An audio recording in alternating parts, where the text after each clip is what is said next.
Show Racism, the Red Card uses a lot of ex-professionals like yourself and current professionals to sort of spread their message out there. How important do you think it is that footballers in particular sort of understand how much of an influence they can have on society as a whole? They've got a massive influence. I think footballers now are like film stars.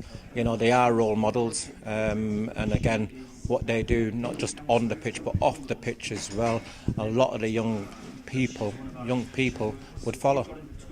And obviously over the last few years there's been a few cases of racism in the game between players themselves, the sort of Luis Suarez, Evra and John Terry sort of scandals that went on. How do you think the way the FA dealt with that in terms of some different punishment for all? Do you think that you'd say the FA is still not sure how to deal with those cases? Well, again, I think from everybody as well, you know, it's a case of educating everybody in regards of racism. The FA are learning on a daily basis. Players are learning on a daily basis. I think when you look at the amount of players of different religions but even different nationalities who are playing in the Premier League now, and again they need educating as well. What they might see as not offensive in their country could be offensive in this country. And you mentioned during the talk before there about the new commission that's set up and sort of the lack of diversity in that. What are your thoughts on that and how they can sort of go forward there? Well, it'll be interesting to see how it actually pans out really, this panel, how they're actually going to deal with, shall we say, situations or problems which occur and how they're actually going to look on it.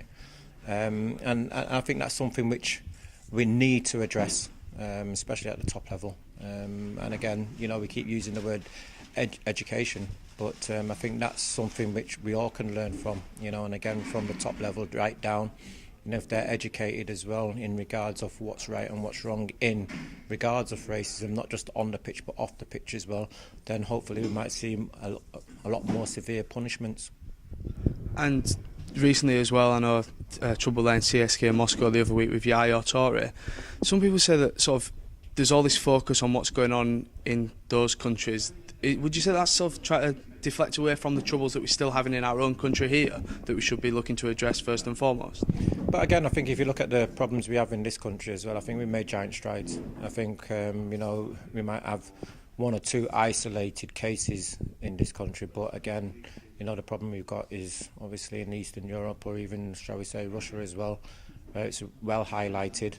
And again, when we're talking about educating players, we've got to educate referees, we've got to educate the assistants, we've got to educate the FA. Everybody's got to be educated, at least we all know that, and we're all singing out of the one hymn book, shall we say. But yes, we've made giant strides here, but again, you know, everybody knows that we've got a problem in Eastern Europe, and it'll be interesting to see how the World Cup pans out. And I noticed a lot of talk in the media recently about a number of Asian players that are breaking through. Do you see similarities to that and the troubles they faced from when you was breaking through? Well, definitely so. And again, you know, the question is, why aren't there more Asian players playing football? You know, there's a lot of them who might play locally, you know, might even play non-league, but there's not, shall we say, there might be one or two who's actually playing professionally. And that's a problem which we've got, and that's a problem which we need to solve. But it's similar to, obviously, go back to the 60s, 70s about black players as well. You know, why didn't we have more black players playing? But all of a sudden you get one breaking through, two breaking through, and they become role models.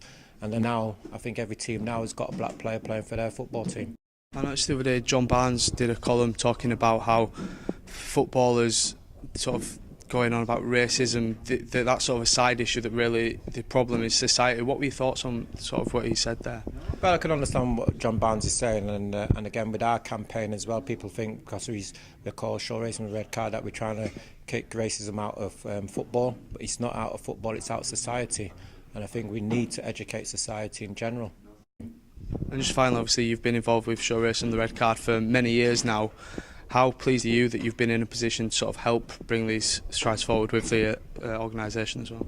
Yeah, as I said, I'm delighted the progress Show Racism, the Red Card has been making, and you know, I'm delighted that I've been involved since day one. It's not something which I've just jumped on the bandwagon and, oh right, we're going to do this. It's something which I've, you know, had belief, and it's something which we needed to tackle, and you know, I feel honoured that I played my part.